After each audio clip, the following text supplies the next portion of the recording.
69,000 शिक्षक भर्ती में आरक्षण घोटाले को लेकर लंबे समय से तमाम अभ्यर्थी धरने पर बैठे हुए हैं और उनका समर्थन करने के लिए चंद्रशेखर आजाद यहां पर पहुंचे थे और लगातार ये भी धरने पर बैठे हुए थे।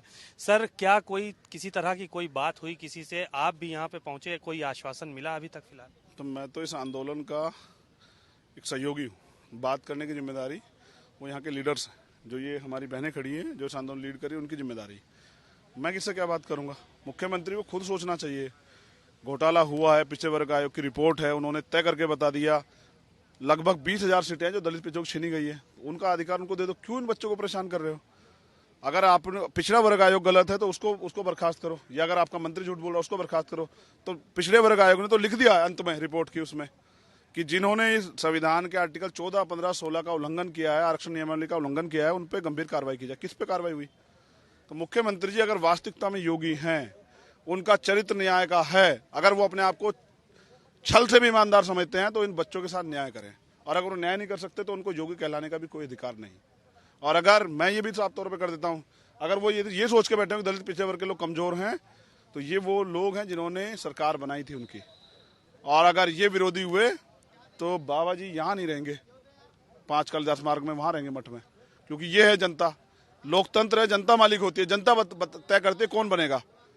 तो जनता ने तय कर लिया है कि उनको उनके अधिकार चाहिए। और ये हमारी बहनें जो है ना, जो आप देखिए 72वां दिन है, कुछ ऐसी हैं जो विवाहित हैं, जिनके छोटे छोटे बच्चे हैं, परिवार है। एक महिला के लिए घर छोड़ के बैठना, खुशी से नहीं बैठी, मजबूरी में बैठी है, इन्होंने बिठाई है।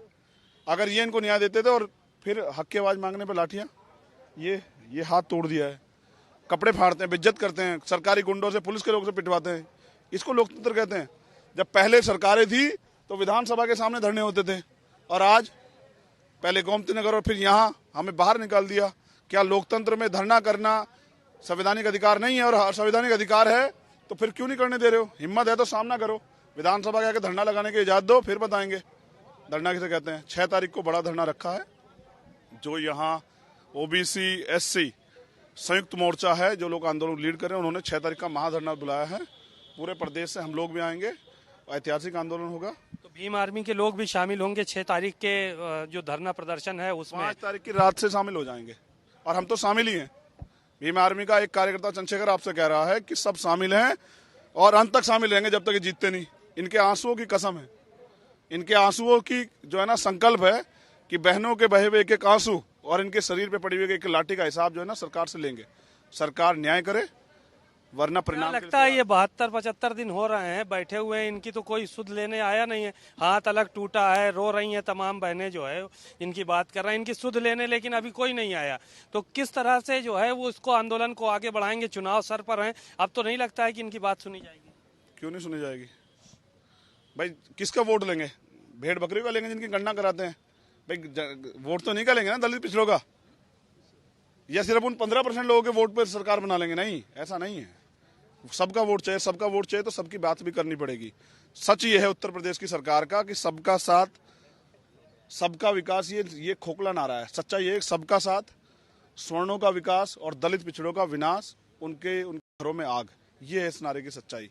और आप किसी भी डिपार्टमेंट को उठा के देख लीजिए। मैं तो जब से आया मुझे तो पता लगा है कि लखनऊ हाई कोर्ट में सरकारी कोर्ट 185 के लगभग हैं, एक दलित को छोड़ के सारे स्वर्ण जाति के लोग हैं, दलित पिछड़ा एक भी नहीं है। ये सच्चाई है।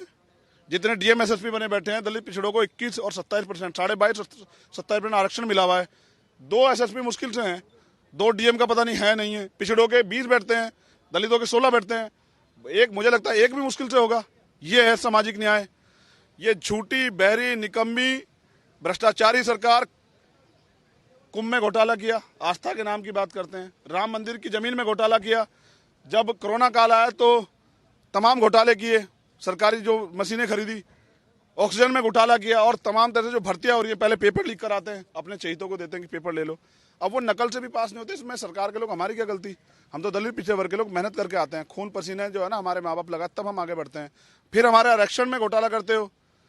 यहाँ तो तमाम भर्ती के लोग पड़े हुए हैं। इस सरकार ने नौजवानों को लाठी भाजने के अलावा कुछ नहीं दिया। स्वर्णों की सरकार है, आप ये कह रहे हैं कि सिर्फ स्वर्णों का इसमें ख्याल रखा जा रहा है और बाकी जो है सबको दरकिनार करके रखा गया है। मैं साबित कर देता हूँ, आप जिस डिपार्टमेंट की लिस्ट है उसकी निकालवा के देता हूँ। अगर एक दलित पिछड़ा लगाया हो तो आप मुझे बता दीजिए। अभी जितने जो है ना आगे आगे कुछ किसी को बनाएंगे, आप देख लीजिए लेटरल एंट्री की थी सरकार ने, जो केंद्र की सरकार है, एक दलित पिछड़ा लगा तो आप बता दीजिए। मैं तो आपसे पूछ रहा हूँ, आप बता दो कितने डीएम है यहाँ शेड्यूल कास्ट के, शायद आपको भी जानकारी नहीं होगी। और कितने एसएसपी हैं, शायद आपको जानकारी नहीं होगी, क्योंकि ये हम चर्चा में ही नहीं है। जिनकी चर्चा होती है उनका तो एक व्यक्ति मरता है तो ये हो जाता है खतरे में है। और हमारी रोज हर एक 8 मिनट में एक दलित महिला का रेप होता है, और जितना 100% क्राइम होता है पूरे देश में, उसका 25% यूपी में होता है। कहाँ चर्चा होती है? कितने मामले हाईलाइटेड होते हैं? हाथरस होता है जहाँ सब लोग लग जाते हैं, और ये 75 दिन से बैठे हैं। इनकी चर्चा रोज होनी चाहिए, डिबेट होनी चाहिए थी। इनको रोज पूछते कि घोटाला हुआ है, घोटाला हुआ, घोटाला हुआ, तो न्याय देने के बजाय मुख्यमंत्री लाठियां क्यों बजवा रहे हैं? तो ये मुद्दा लेकर अब की इस बार चुनाव में आप जाने वाले हैं। चुनाव दूर है, ये जीत जाए लड़ाई, यही राजनीति है हमारी। विधायक एमपी बनना, चुनाव लड़ना है तो सबका सपना है। हमारा सपना है कि दलित पिछड़े वर्ग के लोग उनके अधिकार मिले, उनमें भाईचारा बने और उनके जीवन में तरक्की, उनके दिन बदले, जो गुलामी और इतने दिन झील रहे वो खत्म हो। धन्यवाद। बातचीत के लिए शुक्रिया। आप सुन रहे थे चंद्रशेखर आज़ाद, जो कि यहाँ पे आए हुए थे। आज़ाद समाज पार्टी के अध्यक्ष भी हैं और बड़े नेता भी हैं दलित समाज के। यहाँ पर पहुँचे थे धरना प्रदर्शन में, और इन्होंने जो है वो साफ तौर पर ये कहा कि मुख्यमंत्री योगी आदित्यनाथ दलितों और पिछड़ों को ध्यान नहीं रखना चाहते हैं, उनके आरक्षण में घोटाले हुए हैं उन पे बात नहीं करना चाहते हैं, और जो चंद्रशेखर आज़ाद की पार्टी है उसके कार्यकर्ता 5 तारीख की शाम से ही यहाँ जुटना शुरू हो जाएंगे, और 6 तारीख को लखनऊ के अंदर इन अभ्यर्थियों के साथ एक बड़ा आंदोलन खड़ा किया जाएगा। कैमरामैन अरशद के साथ सीमा नकवी, भारत समाचार, लखनऊ।